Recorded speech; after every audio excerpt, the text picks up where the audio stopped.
अस्सलाम वालेकुम जी, आपका होस्ट सैयद अहमद अली जाद आपकी खिदमत है। हमारा यूट्यूब और फेसबुक चैनल ही है पाकिस्तान देखना है। लाखों करोड़ों दुर्दसम हसन मोहम्मद मुस्तफ़ा सल्लल्लाहु अलैहि वसल्लम और आले मोहम्मद पर किसी ने एक ज़बरदस्त जुमला लिखा हुआ था कि तहरीक इंसाफ के चेयरमैन और साबका के वज़ीर-ए-आज़म इस्लामी जमहूरिया पाकिस्तान इमरान अहमद ख़ान न्याज़ी साहब, अगर इमरान अहमद ख़ान न्याज़ी साहब का ट्रायल जो कि इस्लामाबाद हाई कोर्ट के अंदर IHC यानी कि इस्लामाबाद हाई कोर्ट के अंदर अगर चल रहा है, तो आमिर फ़ारूक साहब की अदालत में तो नहीं था चलना। जैसे ही आमिर फ़ारूक साहब की अदालत से निकला, यानी कि चीफ जस्टिस साहब की अदालत से निकला है, तो उन्हें रिलीफ मिल गया। आज आप जानते हैं कि तहरीक इंसाफ के चेयरमैन का जो इस वक्त साइफर केस के मामले के अंदर FIA ने बकायदा तौर पर 28 गवाहान को तैयार किया था और उन्होंने इस चलान को चलाया आके, और तहरीक इंसाफ इसके ऊपर बड़ा वावेला डालती रही। और चेयरमैन उनका सुलेमान सफदर साहब कि जी हमें तो ओरिजिनल कापियाँ भी मिली चलान की। फिर अल्लाह करके ये मामला शुरू हुआ, मगर ट्रायल का आगाज़ हुआ तो तहरीक इंसाफ के चेयरमैन की दरख्वास्त थी कि साइफर के मामले को रोका जाए।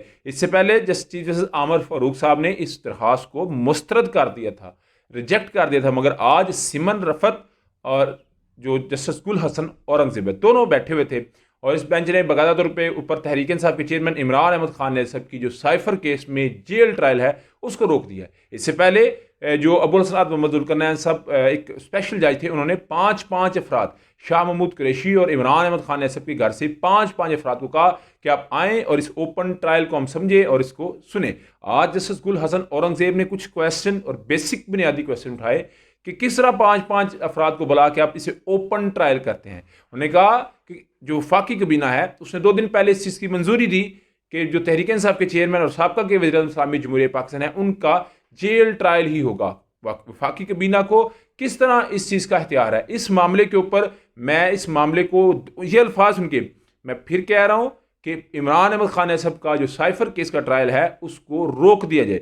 इसके ऊपर अटार्नी जनरल और जो प्रोसिक्यूटर थे FIA के, उन्होंने बहुत ज़्यादा इस चीज़ को जो है वो फोर्स किया कि ये जेल ट्रायल चलेगा, मगर उन्होंने कहा जी नहीं, अगर आप समझते हैं कि चलेगा और क्यों चलेगा, आप जुमेरात यानी कि डे आफ्टर टुमारो परसों जो है वो आप इसकी तफसीलात हमें जमा कराएंगे। उसके बाद हम देखेंगे कि इस पे ऊपर क्या अमल होगा। मगर जस्टिस गुल हसन औरंगज़ेब ने इस मामले को ठीक तरीके से अपनी जगह पे बैठा दिया। उधर 190 मिलियन पाउंड स्कैम जिसको अब अल कादर ट्रस्ट केस कहते हैं, इस केस के अंदर डेफिनेटली तहरीक इंसाफ के चेयरमैन की कल गिरफ्तारी डाल दी गई। उस गिरफ्तारी के बाद मामला यह था कि 24 घंटे के अंदर ट्रायल का आगाज होना होता है, चाहे वो कोई भी कैदी हो। अभी बेसिकली यह है कि उनको इस मामले के अंदर मुलजम ठहराया गया है। अभी मुजरम के लिए डेफिनेटली उनकी जिरा का अमल शुरू होना था, तो देखना था कि क्या ये जेल ट्रायल होगा या ओपन ट्रायल होगा। तो आज बाकायदा तौर के ऊपर जस्टिस जो बशीर साहब हैं, जो जज बशीर साहब हैं इसके एहतसाब अदालत के, उनको कहा दिया गया जी तहरीक इंसाफ के चेयरमैन का 190 मिलियन पाउंड स्कैम का भी जो केस है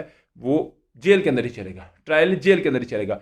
याद रखिएगा साइफर केस खत्म होता नजर आ रहा है, अभी इसके बाद 190 मिलियन पाउंड स्कैम का मामला होगा। उस स्कैम को से निकलने के बाद तहरीक इंसाफ के चेयरमैन पे 9 मई के केसेस डाले जाएंगे। इसी नंबर के अंदर पाकिस्तान में 8 फरवरी 2024 बरोज़ जुमेरात को इंतखाबात का एक अमल गुजर जाएगा। उसके बाद तहरीक इंसाफ के चेयरमैन को जो है वो रिलीफ मिलता नजर आएगा। मगर डेफिनेटली ये एक तहरीक इंसाफ के लिए बड़ा चैलेंजिंग फैक्टर है। उधर नवाज शरीफ, शहबाज शरीफ, मरियम नवाज, मरियम औरंगजेब और परवेज रशीद लाहौर लश्कर के साथ, जाहो जलाल के साथ स्पेशल खसूसी तैयारी के जरिए क्वेटा पहुंच चुके हैं और वहां पे बलूचिस्तान अवामी पार्टी से मुलाकातें होंगी, इत्तेहादियों से मुलाकातें, इनको इत्तेहाद में लाया जाएगा और कोशिश ये की जाएगी कि ये हमारे साथ आगे चले। नवाज शरीफ साहब ने स्पेशल टास्क दिया है कि पूरे पंजाब या पूरे पाकिस्तान में कहीं भी इलेक्टिबल का मतलब हम इसको कहते हैं कि जिसका अपना एक वोट बैंक होता है, वो अगर पाकिस्तान तहरीक इंसाफ में है तो उसे तोड़ के लाया जाए। अमन रहा तो कोई नहीं, छोड़ा तो कोई नहीं, मगर हर सूरत तहरीक इंसाफ के चेयरमैन को जो है वो इस मामले पे ठेस पहुंचानी है,